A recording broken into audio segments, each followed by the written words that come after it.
Radha Madhava Kunja Vihari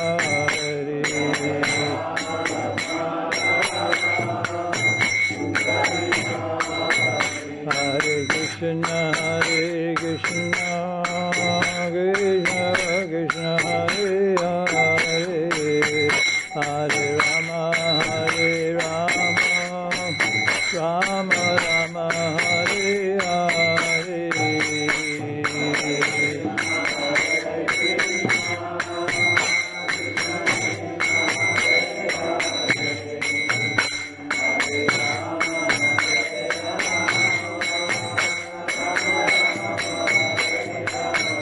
Hare Krishna Hare Krishna Krishna Krishna Hare Hare Hare Rama Rama Rama Hare Hare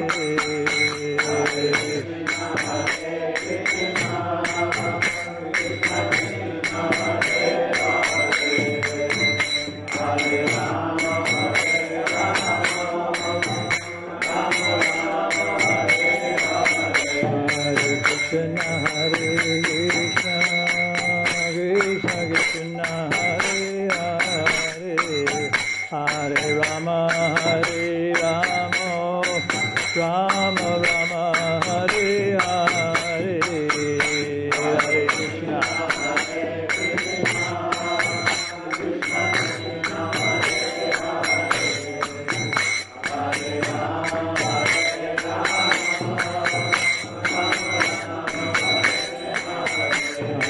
Krishna Hare Krishna Krishna Krishna Hare Hare Hare Rama Rama Rama Hare Hare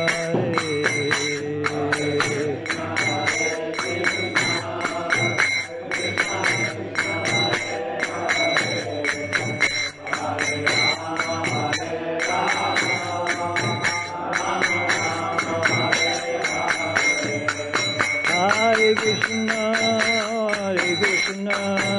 Krishna Krishna Hare Hare Hare Rama Rama Rama Hare Hare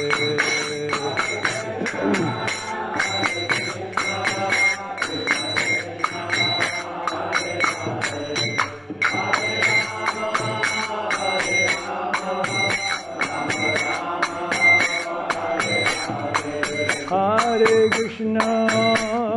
Krishna Krishna Krishna Hare Hare Hare Rama Rama Rama Hare Hare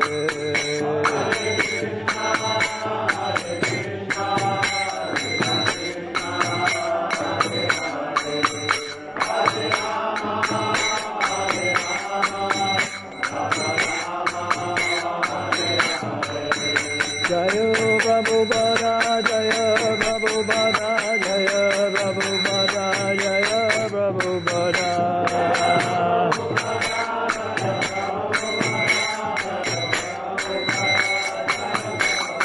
Prabhupada Jaya Prabhupada Jaya Prabhupada Jaya Prabhupada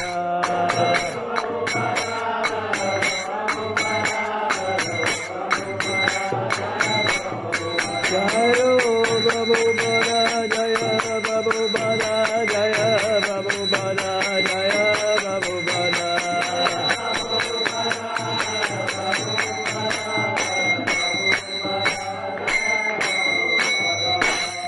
Jayam Vishnupada Paramahansa Paribrajacharya Stotara Satashi Srimad Divine Grace A.C. Bhaktivedanta Goswami Srila Prabhupada Ki Jai Jayam Vishnupada Paramahansa Paribrajacharya Stotara Satashi Srimad Divine Grace Srila Bhakti Siddhanta Saraswati Thakur Maharaj Srila Prabhupada Ki Jai Ananta Koti Vaishnava Vrinda Ki Jai ISKCON Founder Acharya Srila Prabhupada Ki Jai Namacharya Srila Haridas Thakur Ki Jai Prem Shekaho Shri Krishna Chaitanya Prabhu Nityananda Shri Advaita Gadadhar Shri Vasari Gaur Bhakta Vrinda Ki Jai.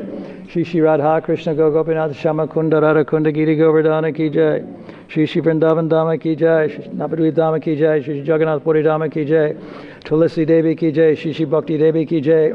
Shri Shri Ganga Maya Ki Jai. Shri Shri Jamuna Maya Ki Jai. Gaur Premanandi Hari Hari Bol. Shama Veda Bhakta Vrinda Ki Jai. All glories to the assembled devotees, all glories to the assembled devotees, all glories to the assembled devotees, all glories to Shri Shri Guru and Shri Gauranga.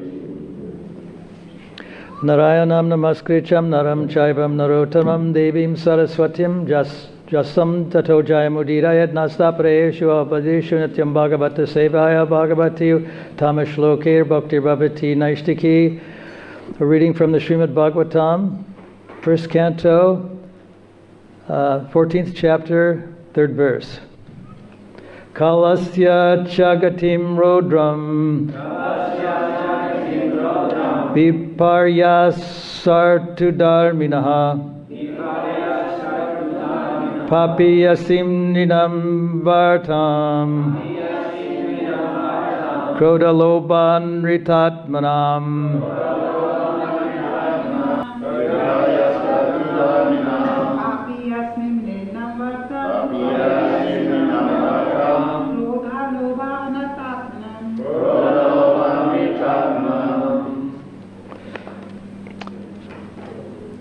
Kalasya of eternal time.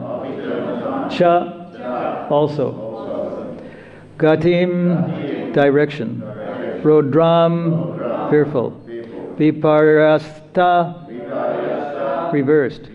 Ritu seasonal. Dharminaha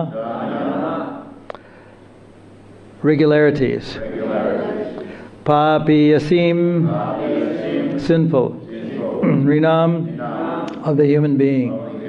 Vartam means of livelihood. Krodha anger. Lobha greed. Anrita falsehood. Atmanam of the people. Translation by Srila Prabhupada. He saw that the direction of eternal time had changed, and this was very fearful. There were disruptions in the seasonal regularities. The people in general had become very greedy, angry, and deceitful, and he saw that they were adopting foul means of livelihood.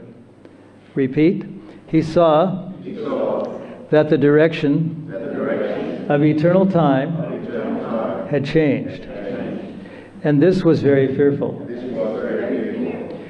There were disruptions in the seasonal regularities. The people in general had become very greedy, angry, and deceitful. And he saw that they were adopting foul means of livelihood. Purport by Srila Prabhupada.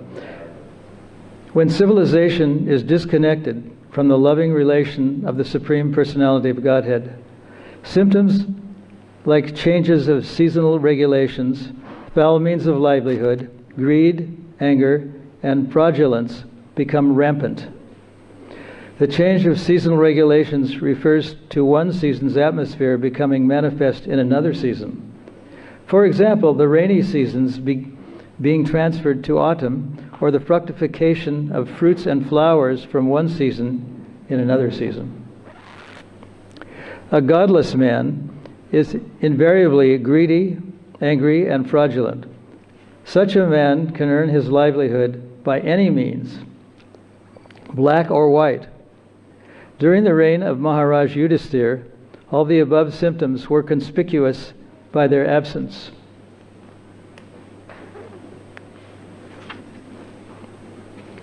But Maharaj Yudhisthira was astonished and experienced even a slight change in the godly atmosphere, to experience even a slight change in the godly atmosphere of his kingdom. And at once he suspected the disappearance of the Lord. Foul means of livelihood implies deviation from one's occupational duty. There are prescribed duties for everyone, such as Brahmana, Kshatriya, Vaishya, and Sudra. But anyone Shudra. But anyone who deviates from his prescribed duty and declares another's duty to be his own is following a foul and improper duty. A man becomes too greedy for wealth and power when he has no higher objective in life, and when he thinks that this earthly life of a few years is all in all. Ignorance is the cause of all these anomalies in human society. And to remove this ignorance, especially in this age of degradation, the powerful sun is there to distribute light in the shape of Srimad Bhagavatam. The verse again, he saw that the direction of eternal time had changed, and this was very fearful. There were disruptions in the seasonal regularities. The people in general had become very greedy, angry, and deceitful, and he saw that they were adopting foul means of livelihood. Mukam karoti vachalam pangam langayate girim yat kri padham taraham bande Shri Guru dinatarane. Narayanam namaskritcham naram shaivam narotamam devim saraswatim vyasam tato jayam udirayat nasta parayeshu abhadreshu nityam bhagavata sevaya bhagavati utama shloker bhaktir bhavati naishtaki. So in one of the symptoms that Prabhupada refers to in this purport is seasons being out of season, or summer being in the middle of winter. This is fairly prominent in this age. I remember one time when I was in London, England, in January, driving my car, I saw that it was a very warm day, unusually warm for January, and all of the trees of cherry blossoms were blooming. There were lots of cherry blossoms even in January, and it was very unseasonal. This also exists to a certain extent. I suppose here there was a very severe drought. It came a bit early, came out of season, and people were kind of freaking out, but it's become a little bit more regular now. All these symptoms, as Prabhupada mentions, were evidence of Krishna's not being present. Sometime, especially later in this chapter, these symptoms border on what we call superstition, like trembling in the left part of the body, and the thighs and the eyes, and jackals vomiting blood, and all sorts of inauspicious things called omens. So that sort of borders on superstition. When we see, we don't walk under ladders, or we don't like to see black cats crossing our path. But these are in the realm of superstition, because for devotees, these things are not necessarily always happening as true evil omens. Sometimes they are, and sometimes a comet is seen as an evil omen. Krishna says that he appears to mitigate the discrepancies like these that come from time to time, especially in this age. One time, Prabhupada was informed that there was a comet in the sky, and he was informed that this was an evil omen. And Prabhupada said, yes, it is an evil omen. But there are so many things that could be considered evil omens. People are constantly born of demonic qualities in this age, and we don't know who they are, but they're everywhere. They exist almost everywhere. Everyone is sort of in the quality of greatly sinful persons. I know that's a very strong word, sinful persons, but meat eating, gambling, and illicit sex and intoxication are considered sinful. Not to people in general.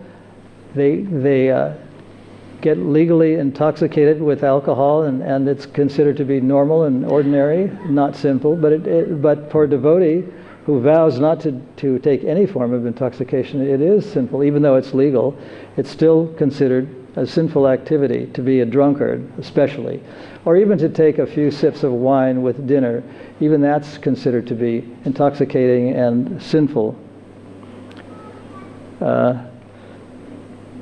So sometimes people are a bit concerned that Krishna is not appearing, even though we're living in a very sinful time. Why is Krishna not appearing? Because he does say in the Bhagavad Gita, Pritranaya sadhunam vinachaya chaduskritam, that when the burden of the earth becomes intolerably great, when there's so much sinful activity, like Yudhisthira was mentioning here, people were becoming anomalies. They were becoming very greedy and using all forms of means to get their livelihood, whether it's foul or fair, black or white. It's a deviation. So these things are very common, and they're not seen as particularly bad or sinful, but in a sense, I don't mean to sound moribund, but everything in the material world has a kind of evil feeling about it. If we look at it from the Vedic point of view, what's considered normal, illicit sex, intoxication, gambling, meat eating, are very common things. But they're, according to Maharaj Yudhisthira, they're very uncommon and sinful activities. So we live in that situation, and don't think, as he says, it's invariably greedy. And Prabhupada was very he used the term intelligence to describe the real intelligence is knowing that there's a dimension of life that is beyond this material body. That is real intelligence. And even when he was lecturing in places of learning, revered places like Massachusetts Institute of Technology and Harvard University, he said, where is he was addressing students and asking them, where is the discipline or the class or the knowledge that there is something beyond the body? In other words, he was saying, without using these exact terms, that transmigration of the soul is a deeper sense of intelligence, and that most people don't have that intelligence. Although there was a survey done, I think it was in the USA or someplace in one of the Western countries, that something like 25% of the people believed in reincarnation. But people generally have a sort of Hollywood type of version of reincarnation. You'll always be born as a human being. You maybe were a famous person in a past life, and you're going to be a famous person in your future life, and you can be born in the same country, but maybe in a better situation. So that's a sort of like an improper sense of reincarnation. But what transmigration of the soul actually means is that we might take birth as something very unpleasant, like a hog or a dog or a cat or an alligator or a caterpillar, and have a very short and unpleasant life. Of course, it's pleasant to them. We saw that Prabhupada sometimes chuckled when he was talking about hogs, because they really like eating defecation. One devotee told me that when he first went to India, and Prabhupada was on the planet at that time, that he was in the field answering nature, and number two, and the hogs were just waiting, and they almost knocked him over to eat some of the fresh effluent or defecation that came out of his body. But they really enjoy it. They're very happy to eat that way. And if you offer them things like that are very tasty to human beings, like halava or something very sweet and very very wonderful, they refuse it. So it happens that in a sense it's that Krishna is very kind and very merciful. If people like to eat foul things, that they are somehow given a body that likes them, and if they like to eat meat or things like that, they're given a body like an animal that likes to like a dog or a tiger that likes to eat fresh flesh, bloody flesh. So that's a symptom. And sometimes when people are critical that although Krishna promises that he's going to appear when things get very bad, but he doesn't appear, why is that? Well, there's verses that say that Krishna does appear, and he appears in the form of his holy name. That's an appearance of Krishna, that he's non-different from his holy name, and when Krishna appears in the Hare Krishna mantra, he's actually personally appearing. It's not just a non-appearance because we don't see him, we don't feel him, we don't smell him, we don't touch him, we don't taste him, we don't play with him, we don't have some kind of personal association with Krishna, the person, but Krishna is there in his holy name. So in a sense, some people say that the 10,000 year period of piety and the appearance of Satya Yuga, or the appearance of happiness and piety in the middle of Kali Yuga has already begun. And other people say that it's not possible that it has begun, because everything is in a state of degradation. It's almost in a state of collapse, and that civilization as we know it is going to collapse. But because people are very enamored with things like advances in medicine, communication, technology, education, and medicine, travel, people are thinking that things are getting better. There's even a theory that we'll reach a state in which people don't have to do anything, that technology will solve all of our problems, that we won't have to do anything because robots will do all of our work. There's such a theory that some people believe is true. And there's a tendency for the advertising world in the West to support this. They support intoxication, they support advances in medicine and technology, thinking that everything is improving and is getting better. So in a way that's true, but in another sense it's not true, because as Prabhupada wrote in the initial Bhagavatams, there is that people have made great advances in technology and education and medicine and travel and communication. But as he was saying, he called it that there's a pinprick, that's the word he used, pinprick, in the social body. Something is wrong.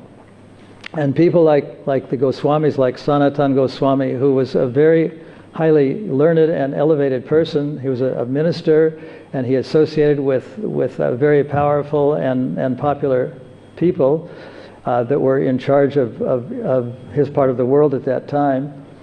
He said, people think that I'm very wonderful and very great, but I don't even know who I am. So he had this sense that even though he was very great and people lauded him as being a very learned and very advanced person, that there was something wrong. And he later became one of the most popular sadhus of his day. And his family was very elevated. He was the spiritual master of Rupa Goswami, the uncle of Jiva Goswami, and Jiva Goswami was said, and Prabhupada confirms this, was the greatest philosopher in the world. When I was in London, there was an institution called London University, and it has a division called the School of Oriental and African Studies. And it was very near to the temple in Very Place. And I happened to walk by that university one day, and it was very, very nearby the temple. And there was a card, 3 by 5 inches, on the bulletin board, saying that they were going to study Jiva Goswami, and that Jiva Goswami was the greatest philosopher in the world. That's the term they use, the greatest philosopher in the world. And Prabhupada comments on this, and he supports this. He said that even the philosophers of the material world have supported the idea that Jiva Goswami was the greatest philosopher in the world. I think we heard a lot about Jiva Goswami from Sitala on his disappearance day a few days ago. So he was writing very voluminous material and is considered a great philosopher.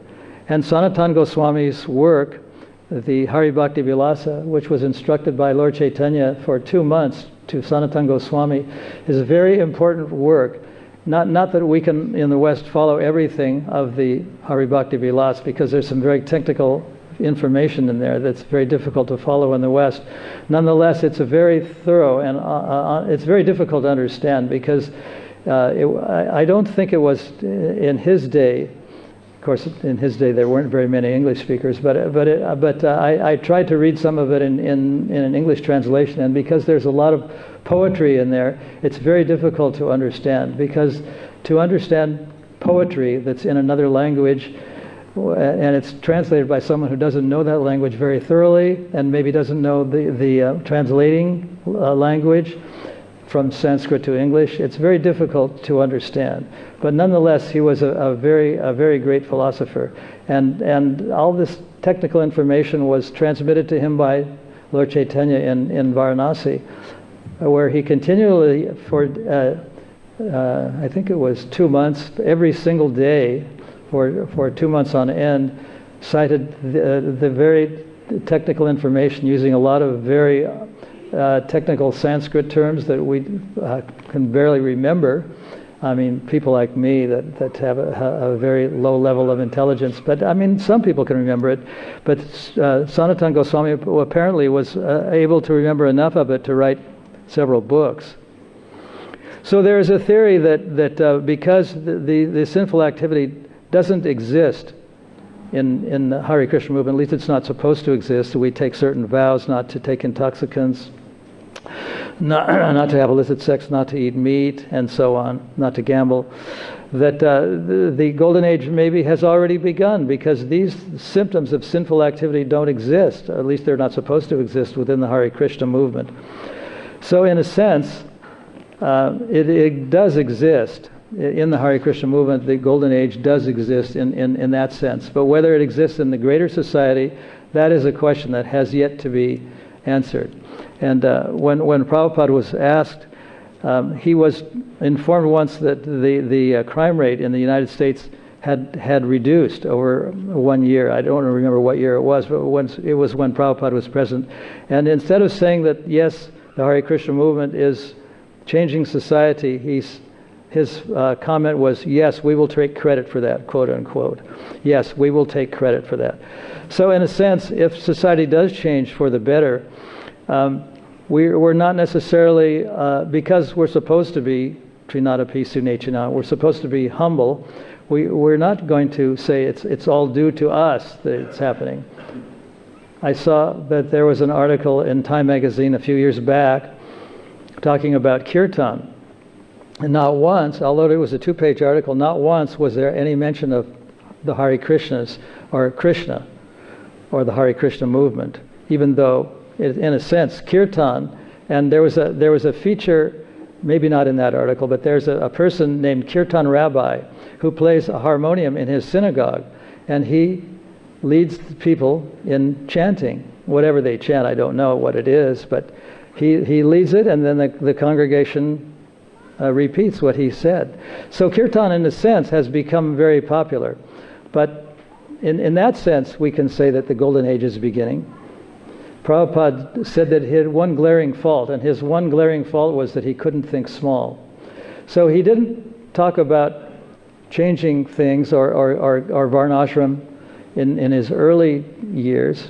He was just stressing how important it was to chant, and to chant 16 rounds. That was part of the vows that devotees were taking in front of him, in front of the deities, in front of the sacred fire, and in front of all the Vaishnavas, to chant. But in his last 2 or 3 years of his sojourn on earth, Prabhupada was emphasizing varnashram, that it should be a massive change in the entire society, that people should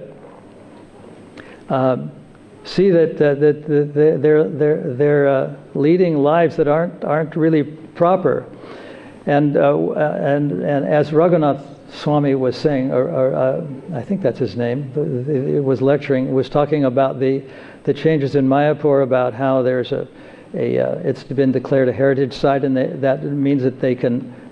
People in the residents of Mayapur can ask for grants of money from the West Bengal government, and there's approval for a super highway to be built from Calcutta to Mayapur, and all the land that was in separate titles because devotees were battling with a very communistic and anti-Vaishnava government for many years, has been rescinded, and the chief minister also rescinded the stamp duty, which amounted to, according to Bhakti Raghunath Swami, several millions of dollars. So these are indications that things can change for the better.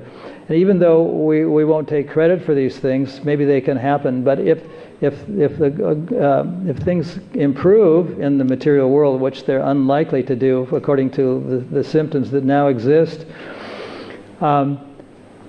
devotees aren't necessarily going to be credited for those. Just like the article about kirtan, there was no mention of Hare Krishna, not even once.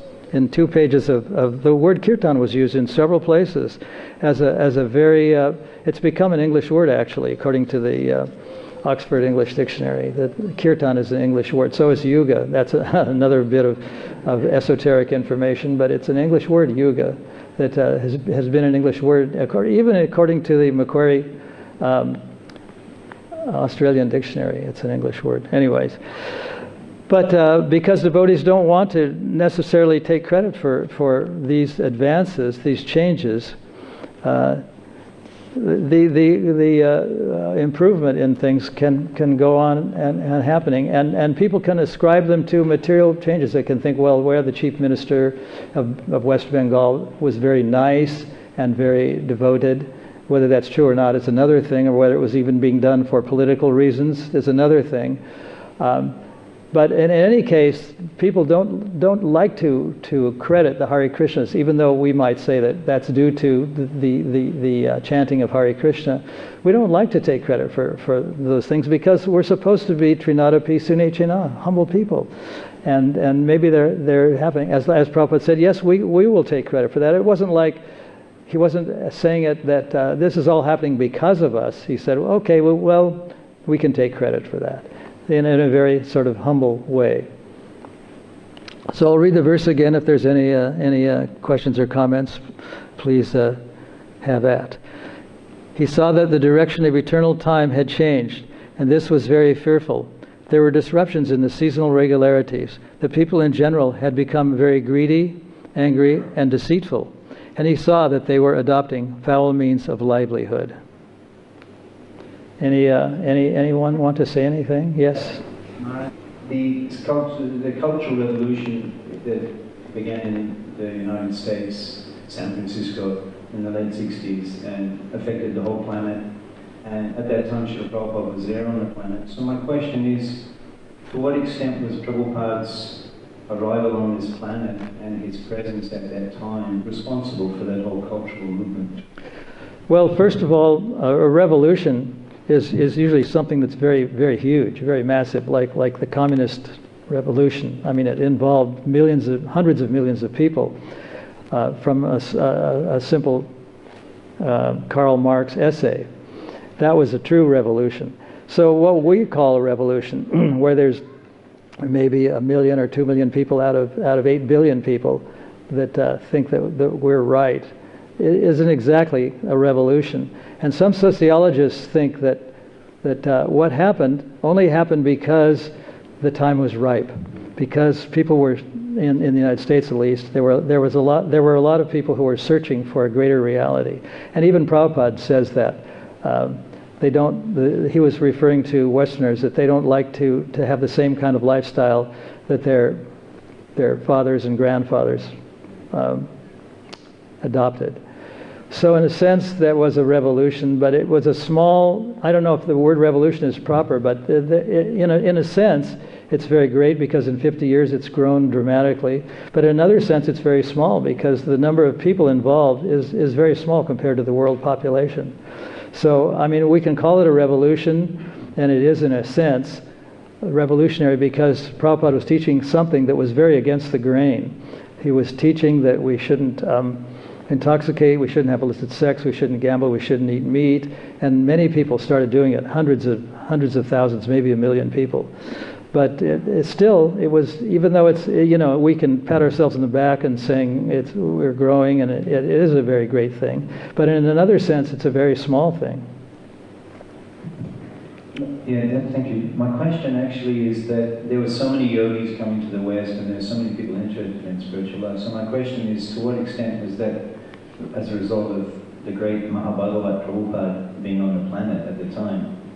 I mean, why was it at that time? Is it just coincidental? There's so many people interested in yoga, so many swamis, so many people... Prabhupada did say that even though the skyscrapers in New York, completely dwarf the skyscrapers in Mumbai, and the technological and educational advances in the West are very great, people there was a certain section of people that didn't think that was so great, and they were the people that started the Hare Krishna movement. And when people came from that part of the world saying that the Indian way of life was much more superior, it was kind of a novelty that that's a part of the world that we don't hear much about, and they were from that part of the world, and they had a kind of a unique philosophy that we can renounce the world, or we can say that it's all false. That was their basic philosophy, yatamat tatapat, that the world is false.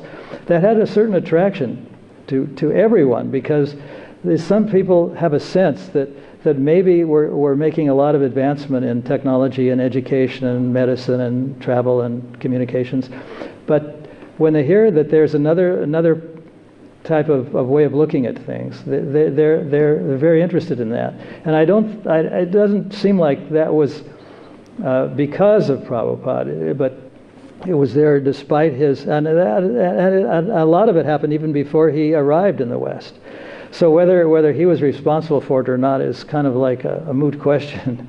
I don't personally know. I just think that a lot of there was a certain section that has always been there in the U.S. society that thinks that there's something that's going on that's not right about so-called advances. Anyway, that's what I think. Any other comments? Yes?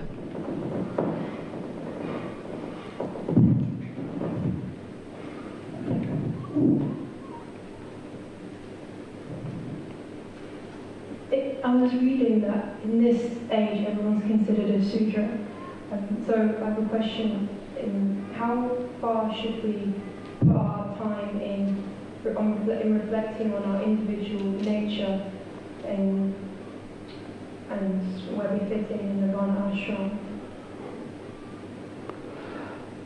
I'm not sure what your question is.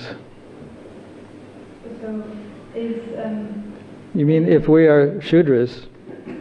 Yeah, I was just reading that we're all considered Sudras in Asian Pali. So how far, what extent should we put our Asian time into? Well, my thought on this is that Prabhupada has said that we should always remember our past sinful activities.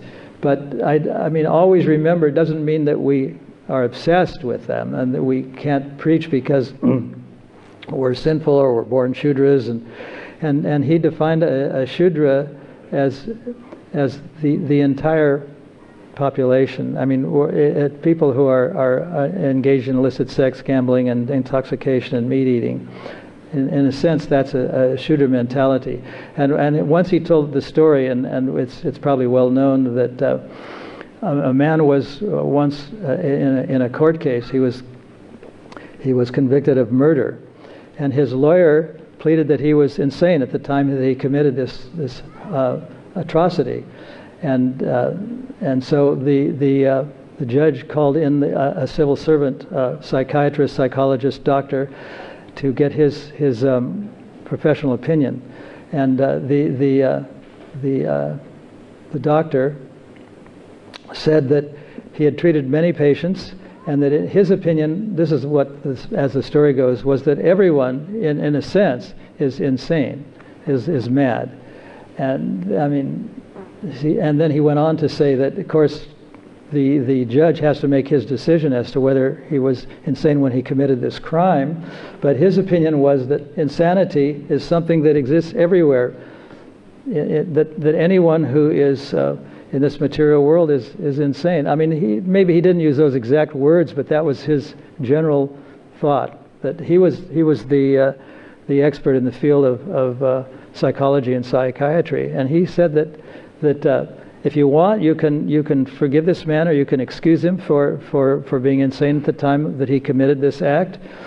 But in my opinion, he should be. I mean, he didn't say. I don't know what he said in his exact words, but it was that everyone, if everyone is, can be considered to be mad, then he should be punished. And it even happens today. I mean, maybe people are in the courtrooms are extra liberal, but people who are murderers or attempted murderers are put in prison for a few years and then they're let go. I mean, it happens. So as far as we're concerned, because we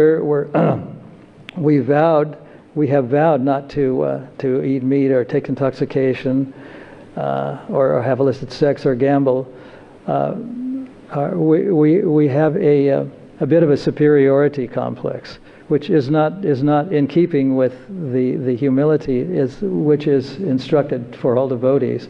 But in another sense, because we have to preach, we have to have a little bit of sense that this is the right course to take, because intoxication, for example, is a sinful activity. I mean, it seems like kind of innocent to take a few sips of wine during dinner, but it's actually, it takes us into another dimension, and we regard it as being sinful.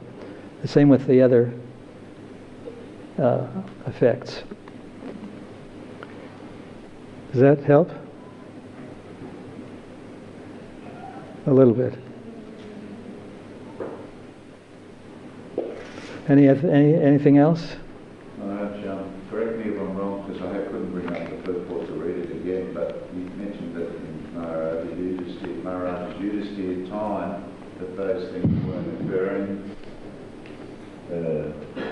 those foul activities and the manifestation symptoms of those things. But it would seem that one question is that they did occur because there was warring factions, and it seemed like that the Kshatriyas, for example, did enjoy a little intoxication, perhaps. I'm not sure if these things, so I'm asking you, can you clarify that? I think that what Maharaj Yudhisthira was observing was a sea change in the general people, where something like 80% of the population is technically a Sudra population in an ideal society, and Kshatriyas are a very small, 5 or 10% of the population, who are allowed to have meat, to kill animals, and so on. But Prabhupada says in the purport that a man becomes too greedy. Now, where is it? I'm looking for this particular passage where he talks about. Second last sentence. Pardon? Second last sentence. Ignorance is the cause for all these anomalies. Oh, I see.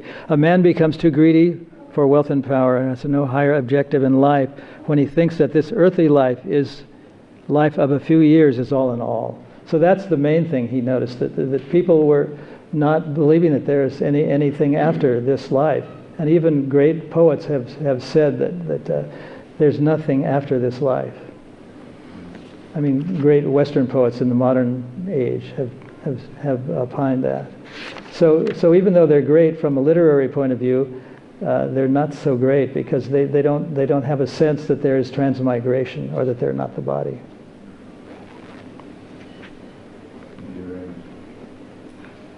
Thanks, Mr. Kavacha, for pointing out that passage. Anything else?